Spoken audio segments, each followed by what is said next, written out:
Suman TV ప్రేక్షకులకి నమస్తే.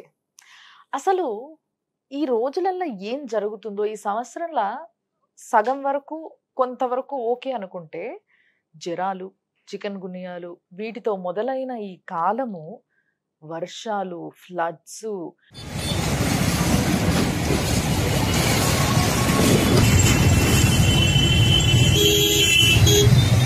అంటే అటు విజయవాడ, ఖమ్మము, వాయనాడు అసలు ఎక్కడ కాదు ఏంది ఇవన్నీ చాలనట్టు మళ్ళా కోల్కతాలో ఓ పెద్ద ఇష్యూ.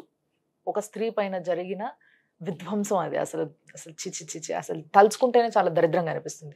ఇలాంటివన్నీ ఎందుకు జరుగుతున్నాయి మన దగ్గర? స్త్రీని, ప్రకృతిని సమానంగా చూసే భారతీయులకి ఇలాంటి ఒక కష్టమైన కాలం ఎందుకు వచ్చింది? అందుకే ఈరోజు మన స్టూడియోకి నేను పిలిచేశాను గురువు గారు అయ్యప్ప శ్రీకృష్ణ సుధి గారు, ప్రముఖ ఆధ్యాత్మవేత్త. అంతేకాకుండా ఆయన గురించి మీ అందరికీ బాగా తెలుసు. చాలా పెద్ద పెద్ద వారికి స్పష్టంగా షార్ట్గా జాతకం చెప్పగలిగే శక్తి, ఆస్ట్రాలజీ పవర్ ఆయన చేతిలో ఉంది. సో ఆయన్నే అడిగి తెలుసుకుందాం అసలు ఇలాంటి ప్రకృతి వైపరీత్యాలు మన దగ్గర ఎందుకు చోటు చేసుకుంటున్నాయి అన్న విషయం పైన నేను డిస్కస్ చేయబోతున్నాను. గురుగారు నమస్తే. నమస్కారం అండి. గురుగారు, అసలు నిజంగా తలుచుకుంటేనే భయంకరంగా ఉంది. అంటే ఒకటి తర్వాత ఒకటి, ఒకటి తర్వాత ఒకటి జరుగుతూనే ఉన్నాయి మన దేశంలో.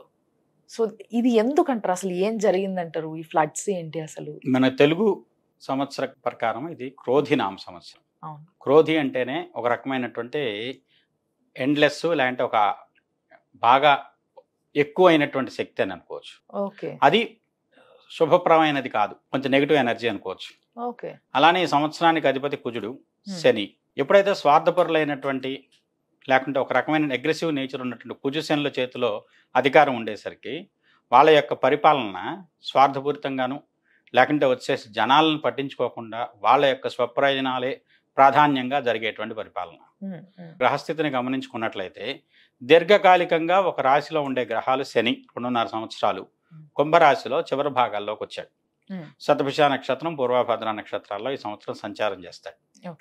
అలానే వచ్చేసి రాహు మీన రాశిలో, గురుడు వృషభ రాశిలో. వృషభ రాశి ఒక రకంగా గురు సంచారం వలన అధిక వర్షపాతాన్ని కలిగించేటువంటి యోగం. అయితే ఇక్కడ ప్రస్తుత సంఘటనలు కనుక గమనించుకున్నట్లయితే కుజుడు తర్వాత వచ్చేసేసి గురుడు 26వ తారీఖు వరకు, కొన్ని పంచాంగాలు 24వ తారీఖు వరకు కలిసి ఉన్నారు వృషభ రాశిలో. ఓకే. ఎప్పుడైతే వృషభం నుంచి మిథునంలో కుజుడు మారాడో, వృషభంలో వచ్చేసి చంద్రుడు గురుడు, మిథునంలో కుజుడు, కర్కాటకంలో బుధుడు, సింహంలో రవి, కన్యలో శుక్రుడి నీచలు. ఈ విధమైనటువంటి ఒక రకమైనటువంటి 5 రాశుల్లో వరుసగా గ్రహాలు ఏర్పడ్డాయి. ఒక దండలాగా మాలికా యోగం అంట. అలానే వచ్చేసి కేతువు శుక్రుడు కలిశారు. శని వచ్చేసి రవికి వ్యతిరేక్తమైన స్థానంలో, అంటే శని దృష్టి రవి మీద, రవి దృష్టి శని మీద, ఇద్దరు 180 degrees డిస్టెన్స్ లో. అంటే మీరు ఇట్లా చెప్తుంటేనే ఫస్ట్ కొంచెం భయం వేస్తుంది. నాకు తెలియని దానికే నాకు భయం వేస్తుంది మీరు ఇట్లా చెప్తుంటే. అంటే ఇంకొంచెం తెలుసుకునే ప్రయత్నం చేస్తే, అంటే ఏ యొక్క గ్రహం ఎఫెక్ట్ దేనిపైన ఎట్లుంటది, అంటే ఈ ప్రకృతి వైపరీత్యాలకి వీటిని కనెక్ట్ చేస్తూ మాట్లాడితే మీరు చెప్పేది ఏంటి? ఇప్పుడు ప్రకృతి వైపరీత్యాల పరంగానే నేను మాట్లాడుతున్నది. శని వాయుతత్వ రాశిలో ఉన్నాడు. శని స్వభావం వాయుతత్వ స్వభావం. ఒక తుఫాన్ రావాలంటే వాయుగుండంతోనే ప్రారంభం అవుతుంది. మనం మామూలుగా తుఫాను అల్పపీడనం ఏర్పడి దాన్ని వాయుగుండంగా మారి అది తుఫానుగా మారి జనాల మీదకి విరుచుకుపడుతుంది. ఈ తుఫాన్లు అనేవి వచ్చేటప్పుడు ఖచ్చితంగా వాయుగుండంతో వచ్చేటువంటి ప్రమాదం శని కారకంలోనూ, శని వాయుతత్వ గ్రహాల ప్రేరకత్వంతోనే ఏర్పడుతుంది. అలానే అగ్నితత్వ స్వభావం కుజుడిది.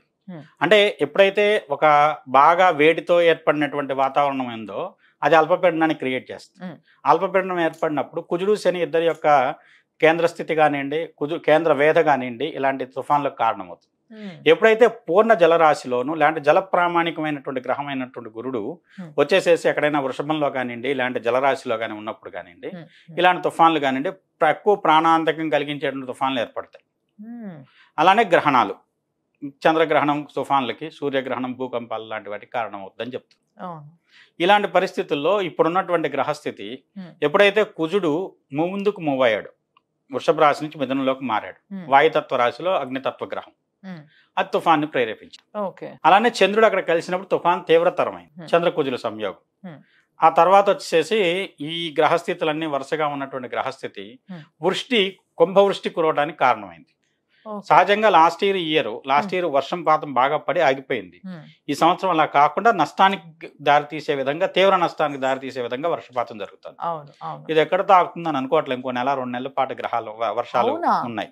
వామ్మో, ఇంకో 2 నెలలు అంటే అసలు ప్రజలు ఏమైపోవాలి గురుగారు? మీకు బ్రహ్మం గారు రాసిన కాలజ్ఞానంలో ఒకటి ఉందండి. తమిళనాడులోంచి ఒక ప్రాంతంలో ఒక్కసారిగా నది ఉప్పొంగి కొన్ని లక్షలాది మంది జనాలు చనిపోతారని కూడా రాశాడు. ఆయన కాలజ్ఞానం రాసిన దానికి అనుకూలమైనటువంటి పరిస్థితులు ఈ కాలగణనలో ఇవి అనుకూలంగా ఉన్నాయి. 2024-25 సంవత్సరాలు అని చెప్పచ్చు. అందువల్ల తీవ్ర జన నష్టం అతివృష్టి వల్ల, అనావృష్టి వల్ల. అలానే ఇందాక మీకు ఆ మాట ఎందుకన్నానంటే, బుధుడు రవి కంటే వెనకాల ఉంటే వర్షాలు తక్కువ పడతాయి. బుధుడు రవి కంటే ముందుకు వెళ్తే పూర్వ శుక్రుడు అంటాం. రవి కంటే ముందు డిగ్రీల్లో, రవి కంటే ముందు రాశుల్లో కానీ బుధుడు శుక్రుడు ఇద్దరు ఉండేటువంటి పరిస్థితి అక్టోబర్లో, నవంబర్లో ఉన్నది మనకి. అంటే అప్పుడు ఇంకా తీవ్రమైన వర్షపాతం, లేదంటే ఎక్కువ వర్షపాతం నమోదవడానికి కూడా అవకాశం.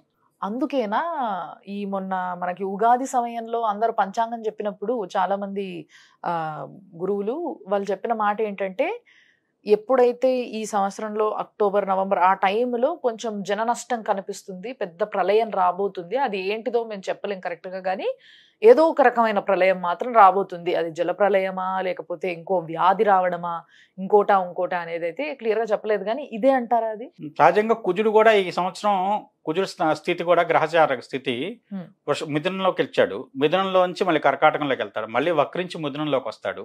సంవత్సరం వరకు ఇక్కడే ఉంటాడు, మొత్తం పూర్తయ్యేంత వరకు. ఈ సంవత్సరం పూర్తయ్యేంత వరకు అంటే 45 రోజులు ఉండాల్సిన కుజుడు ఒక 6 నెలల కంటే ఎక్కువ కాలం పాటు మిథునంలో ఉంటున్నాడు. కుజస్తంభన అంటాం.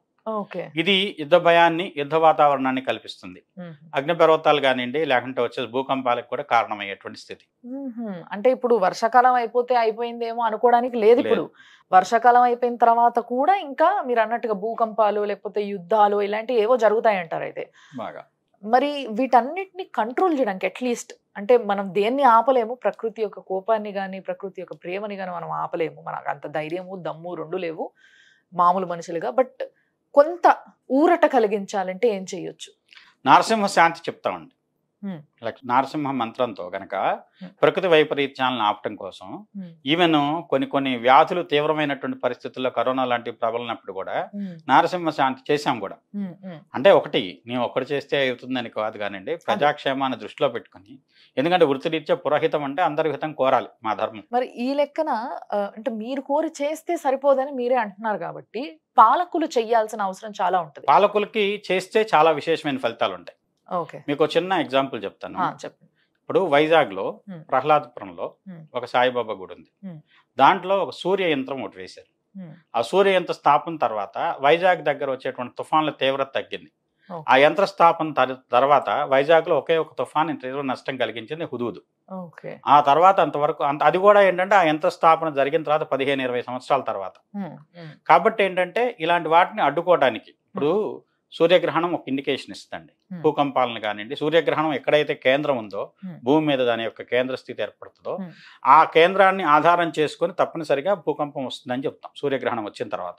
ఇప్పుడు మన దేశంలో ఈ సంవత్సరం గ్రహణాలు ఏమీ లేవు, కానీ ఏంటంటే ఇది ఎక్కువగా వచ్చేసి యూరోప్ ప్రాంతాన్ని, తర్వాత ఏంటంటే అట్లాంటిక్ ఓషన్ మధ్య ప్రాంతాన్ని ఎక్కువగా సూచిస్తుంది. సో దానివల్ల వచ్చేసేసి అంటే భూకంపం కేంద్రం వచ్చేసి సముద్ర మధ్యంలో ఉంటే సునామీగా మారుతుంది. ఇలాంటి జల ప్రళయాలకు ఈ సంవత్సరం కారణమయ్యేటువంటి గ్రహస్థితి కానివ్వండి, గ్రహణాలు కానీ ఉన్నాయి. అంటే ఈ లెక్కన మీరు చెప్తున్న ఏదైతే ఈ పూజా ప్రాసెస్ ఉందో ఇదంతా కూడా పాలకులు చేస్తే విశేషంగా వాళ్ళకి మంచి ఫలితాలు ఉంటాయి. పాలకులు ఎవరండి? ఇప్పుడు ప్రజాస్వామ్యంలో ప్రజలే పాలకులు. ప్రజల కోసం ప్రజలు చేసుకోవడం తప్పేం లేదు. వాళ్ళు ఎవరో చేస్తారు, మన ఎవరో ఉద్ధరిస్తారు. ప్రభుత్వాలు వచ్చేసి ఉత్తగా డబ్బులు ఇస్తాయి. ప్రభుత్వాలు వచ్చి అన్నిటి మీద ప్రభుత్వాల మీద ఆధారపడటం, వాళ్ళకైనా సరే దాన్ని స్పందించడానికి సమయం పడుతుంది కదా తెలిసిన తర్వాత. అందువల్ల ఎవరికి వాళ్ళు చేసుకోగలిగిన స్థాయిలో చేసుకుంటే తప్పేముంది? హైదరాబాద్ ప్రాంతం బోనాలు వస్తే ఎంత ఉత్సవంగా అందరూ పాల్గొని చేసుకుంటున్నారు. ప్రభుత్వం పాల్గొంటేనే జరుగుతుంది. అలానే వచ్చేసి ప్రతి ప్రాంతానికి పాలితమైనటువంటి గ్రహ దేవతలు, అలానే వచ్చే దేవతాపరమైన శక్తులు ఉంటాయి. సముద్ర ప్రాంతం ఉంది, మనకు వైజాగ్ ఉంది, సింహాచలంలో నరసింహస్వామి ఉన్నాడు. నరసింహస్వామికి సంబంధించినటువంటి శాంతి అక్కడ జరిగితే, క్షేత్రంలో జరిగితే చాలు, ఫలితం చాలా రెట్లు ఉంటుంది. ప్రస్తుతం అయితే విజయవాడను చూస్తే, విజయవాడ పరిస్థితి చూస్తే, అమ్మవారు కొలువై ఉన్న విజయవాడే కంప్లీట్ గా మునిగిపోయింది. ఫస్ట్ ఫ్లోర్, సెకండ్ ఫ్లోర్ వరకు నీళ్లు వచ్చినాయి అంటే జనాలు ఎంత అల్లకల్లోలం అయిపోయి ఉంటారు. కరెంటు లేక ఇంట్లో నీళ్లు, పిల్లలు, అసలు ఈ తడికి వ్యాధులు, సర్దులు, దగ్గులు, జ్వరాలు ఇంకా ఎన్నో అసలు మనము ఆలోచిస్తే ఊహించుకుంటేనే భయంకరంగా ఉంటే వెళ్ళి చూస్తే ఎంత దారుణంగా ఉంటది పరిస్థితి అనేది. మా కుటుంబీకులందరూ విజయవాడ పరిసర ప్రాంతాల్లోనే ఉన్నారు. అవునా? మా తమ్ముడు ఇల్లు కూడా మునిగిపోయింది. అయ్యో. చాలా ఇబ్బంది పడుతున్నారు. అదైతే యథార్థం. కాకపోతే ఏంటంటే ఇంత తీవ్రమైనటువంటి వర్షం వస్తుందని కానివ్వండి, ఇంత తుఫాన్ ఇంత తీవ్ర నష్టం చేస్తుందని కానివ్వండి, కొంతవరకు గ్రహించగలిగినటువంటి ముందు యంత్రాంగం పటిష్టంగా లేకపోవడం కూడా ఒక కారణం. ఇప్పుడు తుఫాన్ వస్తుందని చెప్పగలుగుతున్నాం, అది ఎంత స్థాయిలో వస్తుంది, దానివల్ల నష్టం ఎంత స్థాయిలో జరుగుతుంది. ఇప్పుడు శాస్త్రజ్ఞులు ఉన్నారు, వాళ్ళ ప్రయత్నం వాళ్ళు చేస్తున్నారు. దాంతోపాటు మన జ్యోతిష్యమైనటువంటి జ్ఞానాన్ని, ప్రాచీనమైనటువంటి జ్ఞానం కొన్ని వందల సందర్భాల్లో రుజువైంది. ఈ జ్యోతిష్యం కానివ్వండి, గ్రహాల గురించి మాట్లాడితే ఇది ఒక రకమైనటువంటి పనికి మాలిందనో, లేకుంటే వచ్చేసి ఈ కాలంలో కూడా వీటికి శక్తి ఉందా, లేకుంటే వచ్చేసి ఇవన్నీ కాలదోషం పట్టినవని, లేకుంటే వచ్చి చాదస్తమని, ఇలాంటి మంత్రాలను బలవంతంగా రుద్దుతున్నారని, ఈ విధమైనటువంటి మాటలు వస్తాయి. కాకపోతే పాటు జనాల్లో భక్తి పెరగాల్సిన ఒక ఆలోచన కూడా పుట్టాలి కదా. అంటే భక్తి అనేది పెరిగితే బాగుంటదేమో అని నాకు అనిపించింది. భక్తి లేకపోతే ఇంతమంది దేవాలయాలకు ఎందుకు వెళ్తారు? దేవాలయాలు కిక్కిరిసిపోయి ఏ దేవాలయానికి వెళ్ళినా చాలా మందిని, అదొక సామెత ఉంది కదా గురుగారు, చింతంతా చెప్పుల పైన ఉంటది, కళ్ళు శరీరం మాత్రం గుళ్ళో ఉంటది అన్నట్టు. భక్తుల్లో భక్తి లేక కాదు, కాకపోతే ఎలా చేయాలనే విధానం తెలియక చాలా మంది ప్రతిదాన్ని వచ్చేసి ఎవరికి తోచినట్టు వాళ్ళు చేసుకెళ్తున్నారు. ఇక్కడ ఇంకో విషయం కూడా మాట్లాడుకోవాలి మళ్ళీ. ఏంటి అని అంటే చాలా మంది పూజలు చేసేవాళ్ళు, పంతులు కావచ్చు ఎవరైనా, వీళ్ళంతా కూడా చాలా కమర్షియల్ అయిపోయారు. కమర్షియల్ అయిపోవడం వల్ల కూడా జనాలు అన్ని అందుబాటులో లేక చేయలేని పరిస్థితిలో కూడా ఉండొచ్చు కదా. ఇప్పుడు వ్యవస్థలో మంచి ఉంది, చెడు ఉంది. అందరూ కమర్షియల్ అవ్వలేదు, అందరూ వచ్చేసి కమర్షియల్ కాకుండానూ లేరు. ప్రతిదాన్ని అవకాశాన్ని అందిపుచ్చుకోవాలని ప్రయత్నించే వాళ్ళు చాలా మంది ఉంటారు. కానీ ఎవరు యథార్థంగా ఉన్నారు, ఎవరు దేనికి సంబంధించిన దాంట్లో ఎంతవరకు ఖచ్చితమైనటువంటి ఫలితాలు ఇవ్వగలుగుతున్నారు, ఎవరు శాస్త్రీయంగానో లేదంటే ఒక పద్ధతిగా చేయగలుగుతున్నారు, చేసే విధానంలో. ఇప్పుడు చేద్దాం అనుకున్నా కూడా చేయనివని పరిస్థితుల్లో దేవాలయాల్లో ఉన్న అర్చకుల పరిస్థితి. ఇప్పుడు ఎండోమెంట్ శాఖ ఉందండి, వాళ్ళు ఏం చేస్తున్నారు, ప్రాంతానికి ఒక స్ట్రక్చర్ అనుకుంటున్నారు. అది శివాలయమైనా లేకుంటే అమ్మవారి గుడైనా విష్ణాలయమైనా అన్నిటికీ ఒకే స్ట్రక్చర్. అది ఎలా? అదేమంటే మా ఎండోమెంట్ దగ్గర ఇదే స్ట్రక్చర్ అప్రూవల్ ఉంది, అదే స్ట్రక్చర్ అయితే మేము అప్రూవ్ చేస్తాం. ప్రతి దేవాలయానికి ఒక రకమైన ఆగమం ఉంటుంది, దాని ప్రకారం ఎవరెక్కడ ఉండాలి, స్థితిలో ఏ దేవతను ఉంచాలి, దానికి సంబంధించినటువంటి ఎదురుగా ఎవరు ఉండాలి, ఇవన్నీ వాళ్ళకి పట్టవు. వాళ్ళకి కావాలి, ఎందుకంటే వాళ్ళకి సబ్జెక్ట్ తెలియదు, ఆగమ శాస్త్రం తెలియదు. ఎప్పుడైతే ఆగమం తెలియదో అంతేకాక వాళ్ళకి ఇదే అప్రూవల్ అన్నటువంటి స్ట్రక్చరు మా ఇంజనీర్స్ ఇదే ఇచ్చారు, దీని ప్రకారం అయితే కట్టుకోండి, లేదంటే మేము అప్రూవల్ ఇవ్వం, పర్మిషన్ ఇవ్వం. అలా చాలా దేవాలయాలు జరుగుతుంది. నేను 3 సంవత్సరాలు అయింది ఒక విగ్రహం చేయించి పెట్టి, అమ్మవారిది మరకతంతో చేయించి పెట్టాను, ప్రతిష్ఠ చేద్దాం అనుకున్నాం. ఇప్పటికి ఎండోమెంటో ఆపేశారు దాన్ని. అదేమంటే మేము ఇష్టం వచ్చినట్టు గుళ్ళు కడితే మేము ఒప్పుకోమని. ఎక్కడ గురుగారు ఇది? సుజాత్ నగర్ అని కొత్తగూడెం పక్కన ఒక చిన్న పల్లెటూరు, 400 సంవత్సరాల క్రితం అంటే మన ఖమ్మం జిల్లా కొత్తగూడెం. అయ్యయ్యో, 400 సంవత్సరాలు అయినటువంటి క్రితం అయినటువంటి దేవాలయం. నేను పుట్టింది అదే ఊళ్ళో. అవునా? ఆ ఊర్లో మా అమ్మగారి పేరుతో పచ్చ మరకత అమ్మవారిని ఇవ్వాలని చెప్పి అనుకున్నా, మరకతంతో చేయించాను. ఎంత పెద్దది? 3 అడుగులు ఎత్తుంటుంది. అసలు మరి దీన్ని ఎందుకు ఆపుతున్నట్టు? ఆ స్ట్రక్చర్ అనా? కొంతకాలం క్రితం అయితే ఆయన సస్పెండ్ కూడా చేశారా, మా మేనమామే పురోహిత దాంట్లో టెంపుల్ అర్చకుడు, సస్పెండ్ ఆయన 4-5 స్ట్రక్చర్లు కట్టాడని సస్పెండ్ కూడా చేశారు. అయ్యయ్యో. ఓకే. తర్వాత మళ్ళీ ఏదో ప్రభుత్వాలు మారిన తర్వాత ఆయన తీసుకున్నారు. కాకపోతే ఇది ఏంటంటే బాధ్యత రాహిత్యం ఎవరికి కూడా. అంటే ఇది ఒక ఎగ్జాంపుల్ గా చెప్పారు అంతే, కానీ ఇలాంటివి ఎన్నో, అంటే ప్రతిదానికి ఒక ప్రాపర్ స్ట్రక్చర్ అనేది ఉండడం చాలా ఇంపార్టెంట్ అనేది ఇక్కడ మీ బేస్ పాయింట్. దీన్ని అర్థం చేసుకోవడానికి ప్రయత్నం చేయాలి. అండ్ ఇంకొకటి గురుగారు, ఇప్పుడు ప్రజలున్న పరిస్థితుల్లో, సరే మనం ఖమ్మమే తీసుకుందాం, మీరు పుట్టిన ఊరు కూడా అక్కడే ఉంది కాబట్టి, ఖమ్మం కానీ విజయవాడ కానీ వాయనాడు కానీ, వీళ్ళు జనాలు ఏ మంత్రమైనా తలుచుకోవడానికి, అంటే అప్పుడప్పుడు ఒక పవర్ కోసం, ఒక ధైర్యం, లేదా వాళ్ళకు ఒక ఆలోచన, వాటి నుంచి తప్పించుకునే ఇది కానీ, లేకపోతే ఏదో, అంటే ఇప్పుడు ఆల్రెడీ చిక్కుకున్న వాళ్ళు కూడా ఒక దారి కోసం ఎదురు చూస్తూ ఉంటారు, ఎవరో సహాయం కోసం ఎదురు చూస్తూ ఉంటారు.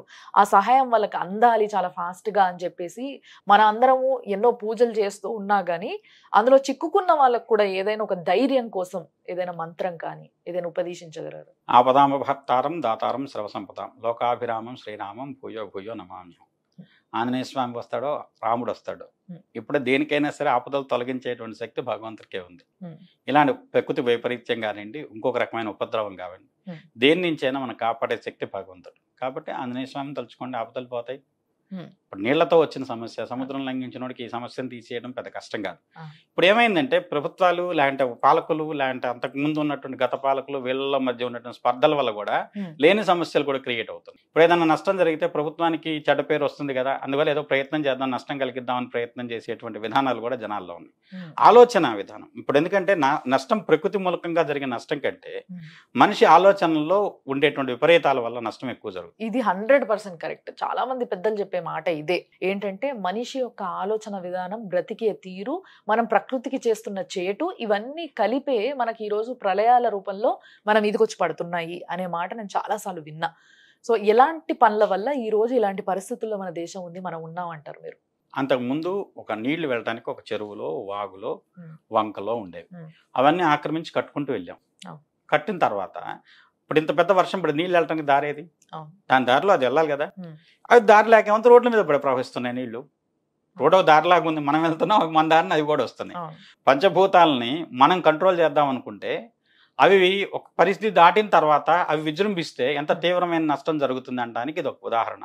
విజయవాడ కానివ్వండి, వాయనాడు కానివ్వండి, లేదంటే వచ్చేసి మీకు ఇప్పుడు ఖమ్మం జిల్లాలో జరుగుతున్న ఉపద్రవాలు, జలవత్సవం. చాలా మంది గమనించండి, ప్లాస్టిక్ కవర్ల వల్ల డ్రైనేజ్లన్నీ ఆగిపోయి ఎంత నష్టం జరుగుతుంది. బ్లాక్ అయిపోయి డ్రైనేజ్లన్నీ, ప్లాస్టిక్ కవరు డ్రైనేజ్ లో పడితే అది మొత్తం డ్రైనేజీ ఆపేసేసి తద్వారా ఫ్లడ్ అంతా పేరుకుపోయి డ్రైనేజ్ నుంచి కొట్టేయడానికి దానికి సాధ్యపడక పొంగి అదంతా వచ్చేసి ఇళ్ల మీదకి వచ్చేసే పరిస్థితుల్లో ఎన్ని వేల సంవత్సరాలు ఒక ప్లాస్టిక్ కవర్ ని కరిగించగలుగుతుంది అనేది ఒకసారి ఆలోచించాలా. కాబట్టి వీటన్నిటిని కొంచెం ఇప్పటికైనా ఆలోచించంటే మనం ఒక సేఫ్ ప్లేస్ లో ఉన్నాం, మనం బాగున్నాం, మనం కూర్చొని మాట్లాడుకుంటున్నాం కదా సరిపోద్ది అని అనుకుంటే మాత్రం రేపటి రోజు ఆ ప్రళయం మన పైన కూడా పడుతుంది, డౌట్ లేకుండా. కానీ ప్రతి ఒక్కరు ఈ రోజు చేసే పని రేపటి రోజు మన ఫ్యూచర్ని రాసి పెడుతుంది అంటే తప్పకుండా దీన్ని నమ్మాల్సిన టైం అట్లీస్ట్ ఇప్పటికైనా వచ్చింది.